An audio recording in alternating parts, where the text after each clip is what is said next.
Rolls-Royce is known for producing some of the most luxurious and costly vehicles globally.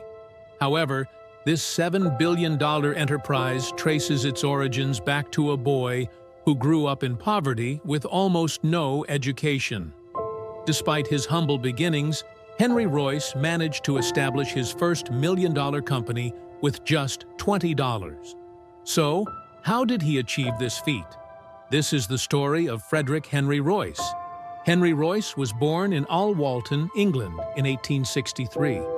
The youngest of 5 siblings, Henry's early life was marked by hardship. His parents, James and Mary, managed a flour mill. But James struggled with the business, leading the family into financial difficulties. By 1867, they were bankrupt and moved to London in search of a better life. At just 4 years old, Henry took his first job, scaring birds away from crops for a mere 6 pence a week. Tragedy struck in 1872 when Henry's father passed away, leaving the family in even greater financial straits. All the children had to contribute, and 9-year-old Henry started selling newspapers and delivering telegrams. The harsh realities of poverty deeply influenced him, and by the age of 15, he had only completed 1 year of formal education. His aunt stepped in to help, providing the small fee required for him to join an apprenticeship program with the Great Northern Railway Company. Henry moved again, and while his aunt could cover the apprenticeship fee, she couldn't afford his lodging. Fortunately, Henry found a place to stay with George Yarrow, whose son was also an apprentice. George tutored the boys in tool use, and Henry quickly developed a passion for the craft, often spending hours building intricate brass model wheelbarrows in George's garden shed. Without a formal education, Henry seized every opportunity to learn on his own, studying algebra, French, and electrical engineering in his spare time. However, after 3 years, financial pressures forced him to abandon his apprenticeship. Henry then worked briefly at a tool-making company in Leeds, before moving to the Electric Light and Power Company in London. In 1882, he relocated to Liverpool, continuing his work in the electrical field. But Henry's true passion lay in engineering, and at 22, with just $20 to his name, Henry joined forces with his friend and fellow engineer Ernest Claremont to establish F.H. Royce and Company in 1884. They combined their meager savings to rent a small workshop on Cook Street in Manchester, where they also lived in a single room above the shop. Despite the long odds, Henry's unwavering commitment to quality distinguished their work. Their first big success came with the invention of the electric doorbell, which quickly gained popularity.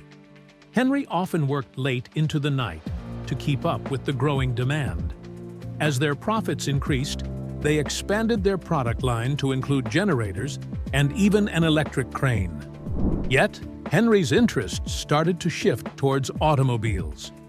While Henry Royce was instrumental in the Rolls-Royce story, another key figure was Charles Stuart Rolls. Born in 1877 in London's upscale Berkeley Square. The youngest son of Lord and Lady Langattock, Charles developed an early passion for engineering and went on to study mechanical engineering at Trinity College, Cambridge. Known for his penchant for tinkering with engines, Charles earned the nickname Dirty Rolls. At 18, he became the first undergraduate at his college to own a motor car, a Peugeot Phaeton he bought in Paris. This was quite extraordinary at a time when most people had never even seen a car. After graduating in 1898, Charles dabbled in various jobs, including working on a steam yacht and at the London and Northwestern Railway. However, his true interests lay in motoring and salesmanship. With financial backing from his father, Charles opened one of Britain's first car dealerships in 1903, selling imported Peugeot and Minerva cars. The business thrived, allowing Charles to indulge in his expensive hobbies, which included racing cars and flying airplanes. Charles quickly gained a reputation in the motoring community, even holding an unofficial land speed record of 83 miles per hour, an impressive feat for the time. Known for his daring nature, Charles thrived in the chaotic and dangerous world of early car racing, participating in events like the Paris to Madrid race in 1903, where numerous drivers and spectators lost their lives.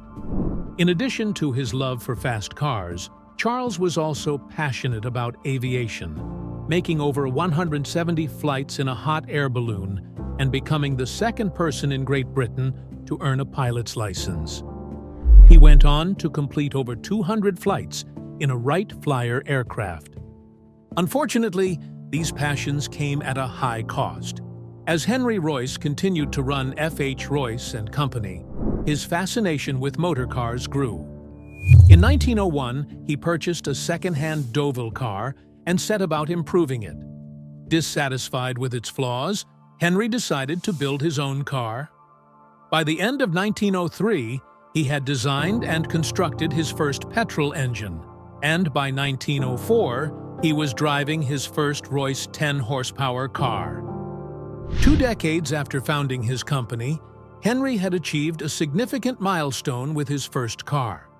Of the 3 cars he initially built, he gave one to his business partner, Ernest Claremont, and sold another to a shareholder named Henry Edmunds. It was Edmunds who would later introduce Rolls to Royce, a meeting that would forever change the course of automotive history.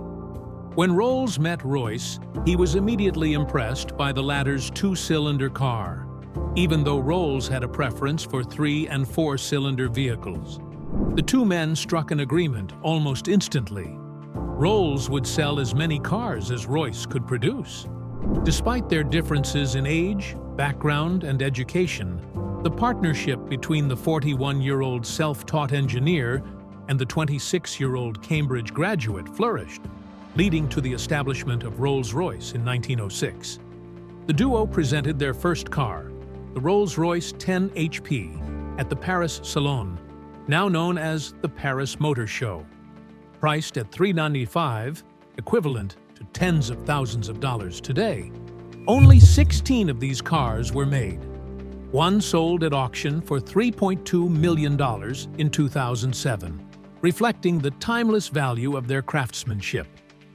Their next major success was the Rolls-Royce Silver Ghost, introduced in 1906. Featuring silver and aluminum parts, the car's engine was so quiet that during a 15,000-mile endurance test, a cup of water placed on the running engine didn't spill a single drop. The Silver Ghost was hailed as the best car in the world, and in 2005, one was insured for $35 million. As Rolls-Royce gained fame for its prestigious vehicles, Charles attempted to convince Henry to venture into aircraft engine production, a nod to his passion for aviation.